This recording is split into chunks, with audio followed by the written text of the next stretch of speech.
Wis mlebu ya. Halo adik-adik manis. Halo adik-adik manis. Jadi gini ya, sekali lagi ini tuh cuma buat hiburan dan syukur-syukur kalau bisa buat edukasi plus informasi buat kalian. Man, asam marokwani. Dan juga ya wis lah aku lali. Wis ayo mulai weh. Bajingan ngene.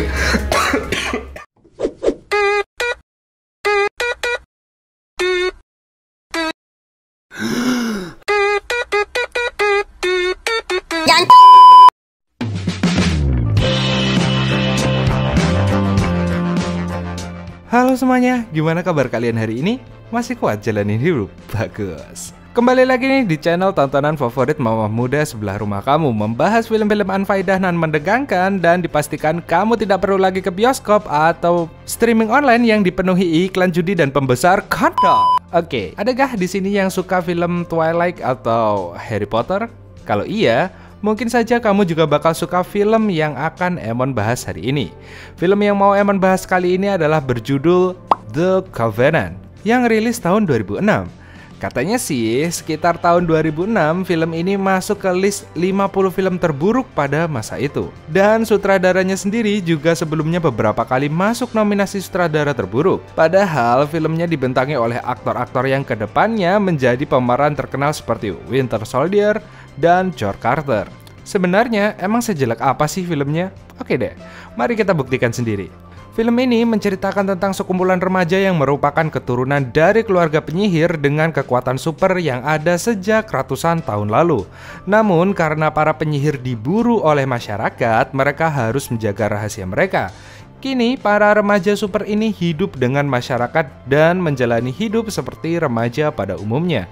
Oke deh, mending kita langsung mulai aja alur filmnya. Tapi seperti biasa, jangan lupa subscribe dan nonton video ini sampai habis ya. Oke?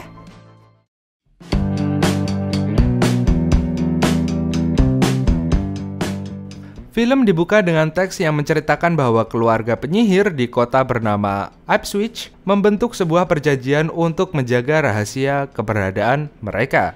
Dan rahasia itu sudah berhasil dijaga selama kurang lebih 300 tahun. Lalu pada suatu malam, 4 orang pemuda berkumpul di tepi jurang. Kemudian dengan mengubah mata mereka menjadi hitam, mereka lompat dari jurang tersebut dan mendarat dengan santuy. Kemudian layaknya boy band, mereka berempat datang ke pesta api unggun SMA Spencer di pinggir pantai. Mereka adalah Pogue, Caleb, Taylor, dan Reid. Mereka berempat diberi julukan The Son of Ipswich atau putra-putra Ipswich. Di pesta itu mereka dikenalkan oleh Kate, pacarnya Pogue, dengan seorang gadis anak baru yang baru pindah sekolah bernama Sarah. Tiba-tiba mereka diganggu oleh preman sekolah bernama Aaron. Tapi untungnya mereka dilerai oleh Winter Soldier. Maksudnya Case. Case ini juga anak baru yang baru saja pindah sekolah. Seketika ada pengumuman kalau mereka mau didatangi polisi. Sehingga kemudian mereka langsung kocar-kacir dan bubar. Tapi pas mau cabut, mobil Sarah nggak bisa nyala. Sehingga Reid membantunya dengan menggunakan kekuatannya. Oke, jadi superpowernya adalah menjadi montir. Grup boyband penyihir Ipswich ini pun langsung ngebut sambil dikejar-kejar polisi. Lalu dengan kekuatan mereka berempat, mereka menghilang di ujung jurang. Dan tiba-tiba muncul di belakang mobil polisi. Dan lalu kabur lagi. Waktu Caleb tiba di rumah, rupanya ibunya belum tidur. Sang ibu yang lagi nyebat sambil kobam langsung ngomelin Caleb gara-gara main-main dengan kekuatannya. Sang ibu takut Caleb bernasib sama seperti ayahnya. Si ibu menjelaskan bahwa ketika nanti Caleb beranjak dalam 14 tahun, kekuatannya akan jadi power up hingga 1000 kali lipat lebih kuat. Dan kekuatannya akan mulai menyedot nyawanya. Tapi si Caleb berjanji bahwa dia tidak akan berakhir dengan nasib yang sama seperti ayahnya. Sementara itu di asrama sekolah, Sarah dan Kate lagi ngegosipin Caleb dan teman-teman boybandnya. Kate cerita bahwa menurut legenda setempat, Caleb dan teman-temannya adalah keturunan dari 5 keluarga yang membentuk koloni Ipswich pada tahun 1600-an. Kate juga bilang kalau keluarga yang kelima mati terbunuh saat era pemburuan penyihir di Amerika. Sementara itu, di lokasi pesta api unggun tadi, para polisi menemukan seorang mayat siswa yang mati dengan keadaan mata putih pucat pasi.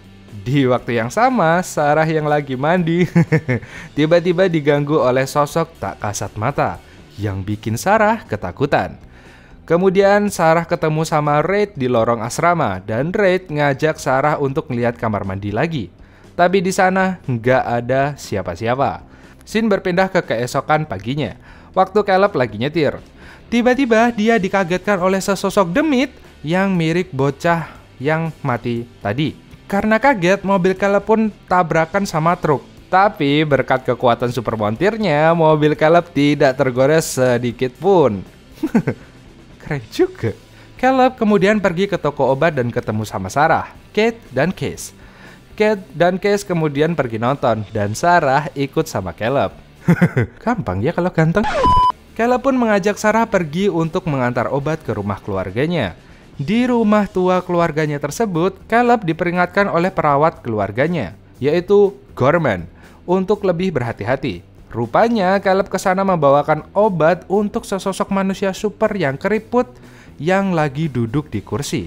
Caleb kemudian mengajak Sarah ke bar untuk bertemu teman-temannya yang lain. Di sana, Poke menyapa Reid dan Tyler yang lagi main biliar. Kemudian dengan kekuatan supernya, mereka menghempaskan angin yang menyebabkan rok mbak-mbak yang lagi nungging. Alah mulus. Maaf. Tak lama setelah itu, Reid dan Tyler cekcok sama Aaron dan gengnya. Mereka pun keluar untuk berantem. Waktu Aaron dan gengnya sudah pergi karena diusir si pemilik bar, Caleb pun menahan Reid untuk mengingatkannya. Tapi Reid malah emosi dan menggunakan tenaganya, sehingga memancing Caleb juga untuk menggunakan powernya. Reid mencoba melawan tapi Caleb lebih kuat. Caleb pun baru berhenti waktu ditahan Poke. Caleb menuduh Reid menggunakan tenaganya sembarangan, tapi Reid mengaku tidak melakukannya, lalu pergi sambil ngambek. Kemudian Caleb mengantarkan Sarah pulang kembali ke asrama. Waktu Sarah lagi tidur, tiba-tiba terbangun gara-gara tubuhnya dikerubungi ribuan laba-laba. Dan waktu ngeliat Kate, rupanya wajah Kate juga diserang laba-laba. Dan itu semua rupanya cuma mimpi. Esok malamnya usai kencan, Caleb mengantar Sarah pulang ke asrama. Namun sebelum Sarah pergi, Caleb mengajak Sarah untuk menjadi pasangannya di acara festival yang bertepatan dengan hari ulang tahun Caleb. Sarah pun mengiyakan dan mereka pun langsung adu congor di dalam mobil. Tapi waktu Caleb sudah tidur di ranjangnya, tiba-tiba ia dibangunkan oleh sosok demit yang cuma nongol terus pergi tanpa pesan. Random sekali demitnya. Keesokan harinya di sekolah, Caleb ditantang renang oleh Case. Mereka pun lomba renang gaya bebas. Tapi sewaktu renang, Caleb melihat mata Case tiba-tiba menghitam. Hal ini membuat Caleb kehilangan fokus dan langsung menyeruduk dinding kolam renang. Karena curiga dengan Case, malamnya Caleb dan Poke menyusup ke gedung arsip sekolah. Di situ mereka mengecek data-data diri Case dan ternyata Case merupakan anak adopsi. Dan nama aslinya adalah Case Goodwin Pope. Orang tua angkatnya mati dikala Case berusia 18 tahun. Tapi tiba-tiba satpam gedung tersebut datang untuk patroli. Dan untungnya berkat superpower mereka bisa melayang di dinding dan membuat kertas-kertas itu tidak berjatuhan. Usai mengetahui fakta baru mengenai Case, para boyband penyihir ini pun langsung meeting di ruang bawah tanah rahasia mereka yang dipenuhi lilin-lilin dan buku-buku tua. Di sana mereka berempat membaca buku raksasa bersama-sama. Dari buku sejarah tersebut mereka menyimpulkan bahwa Case adalah anak haram dari keluarga yang kelima, yang artinya Case juga punya kekuatan yang sama seperti mereka. Dan ditambah lagi, Case sudah power up karena usianya sudah lewat 18 tahun. Sementara itu, rupanya Kate masuk rumah sakit karena luka-luka di sekujur tubuhnya yang tampak seperti gigitan serangga. Sarah pun langsung menelpon Caleb dan mengabarkan bahwa Kate harus dipindah ke rumah sakit karena kondisinya yang semakin parah. Caleb langsung paham bahwa Case lah yang menyantet Kate. Poke yang mendengar bahwa pacarnya jadi korban langsung marah dan berniat mencari Case. Di jalan, Poke dicegat oleh Case dan langsung dibuat tak berdaya. Case mengaku bahwa ia hanya menggunakan Poke sebagai umpan untuk memancing Caleb. Setelah itu, Sarah pulang balik ke asrama dan bertemu dengan Caleb. Pas lagi ngobrol di dalam kamar sama Caleb, tiba-tiba ada yang mengetuk pintu. Ternyata itu Caleb yang asli. Sementara Caleb yang di belakangnya adalah Case yang menyamar. Case langsung membuat Sarah tak sadarkan diri dan mengancam Caleb untuk tidak berbuat macam-macam atau Sarah dalam bahaya. Case bilang kalau Caleb harus menyerahkan seluruh kekuatannya pada dirinya ketika dia sudah power up. Karena jika tidak, Sarah dan seluruh teman serta keluarga Caleb akan dihabisi semua oleh Case. Caleb mencoba melawan Case, tapi rupanya perbedaan kekuatan mereka terlalu jauh karena Case sudah power up sementara Caleb belum, masih sebentar lagi. Dan rupanya Case juga mendapatkan kekuatan tambahan warisan dari orang tua biologisnya. Case meminta Caleb menemuinya besok di lumbung padi Putnam di hari ulang tahunnya. Case lalu pergi dan mengembalikan Sarah seperti semula. Kemudian Caleb mengunjungi Pauk yang terkapar di rumah sakit. Setelah itu, Caleb menemui Sarah di lobi. Sarah meminta Caleb menjelaskan semua ini. Caleb pun akhirnya memutuskan untuk memberitahu rahasia keluarganya kepada Sarah. Ia mengajak Sarah pergi ke rumah keluarganya. Di sana, Caleb memperkenalkan Sarah pada sosok ayahnya yang bernama William Danvers. William masih berumur 44 tahun, namun perawakannya tampak seperti kakek-kakek berusia ratusan tahun. Hal ini dikarenakan William menggunakan kekuatannya secara berlebihan hingga menguras hidupnya sendiri. Caleb lalu menjelaskan pada Sarah mengenai kekuatan sihir yang didapatnya pada usia 13 tahun. Dan esok malamnya Caleb akan beranjak ke usia 18 tahun dan dia akan power up. Kalau sudah power up, kekuatan sihirnya akan sekaligus menjadi jatah umurnya. Jadi, semakin sering ia menggunakan kekuatan sihir, maka semakin berkurang juga usia hidupnya. Caleb juga menjelaskan bahwa tiap penyihir bisa memberikan tenaga mereka pada orang lain, tapi orang yang menyerahkan kekuatan sihirnya akan langsung mati. Esoknya, Caleb beserta boybandnya bersiap-siap di rumah ibunya Caleb. Caleb memutuskan akan pergi ke lumbung padi sendirian, meskipun sang ibu tidak rela melepaskan kepergian anaknya yang imut. Si ibu mengusulkan untuk meminta tolong kepada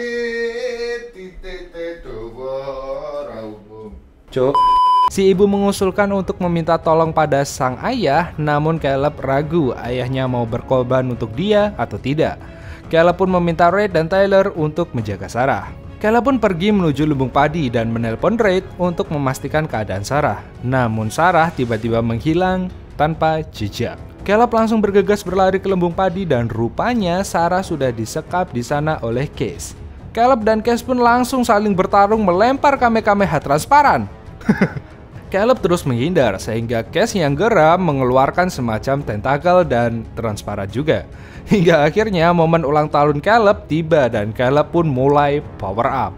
Dan tenaganya yang sudah bertambah besar, kini Caleb mulai bisa mengimbangi Case. Namun Case yang sudah mendapat tenaga warisan masih lebih kuat daripada Caleb. Namun sementara itu rupanya ibu Caleb pergi ke rumah tua keluarga dan menemui suaminya. Ia memohon pada suaminya agar mau menolong anaknya.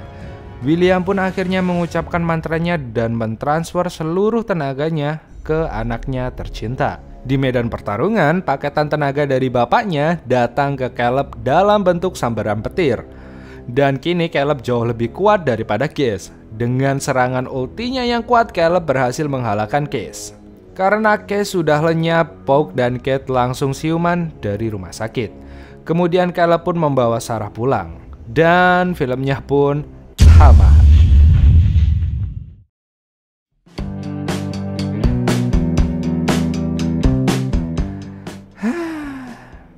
Oke, nonton film ini Emon jadi ngerasa ketemu anak hasil persilangan antara Twilight dan Harry Potter. Penyihir tapi remaja, tapi ada unsur horornya gitu. Cuman yang bikin Emon penasaran, sebenarnya kekuatan mereka itu apa? Spesifiknya apa gitu? Kalau dari film ini sih bisa disimpulkan kalau mereka bisa menghilang, terus buat benerin mobil mogok, ngintip cewek mandi, nyibak rok gadis muda, melayang di udara, lempar-lemparan kamehameha, serta bermain tentakel. Ini sih OP banget guys. Emang juga pengen gitu ngintip cewek mandi, astagfirullah. Oke deh, mulai ngawur. Oke, mungkin segitu aja dulu. Apa pendapat kalian soal film ini? Apakah ada yang masih bingung? Apakah sejelek yang kalian kira? Atau malah menurut kalian keren banget? Oke deh, tulis pendapat kalian di kolom komentar. Emon pamit dulu karena udah dicariin mbak-mbak laundry. Goodbye adik-adik manisku dan see you next time, Slur. Dadah!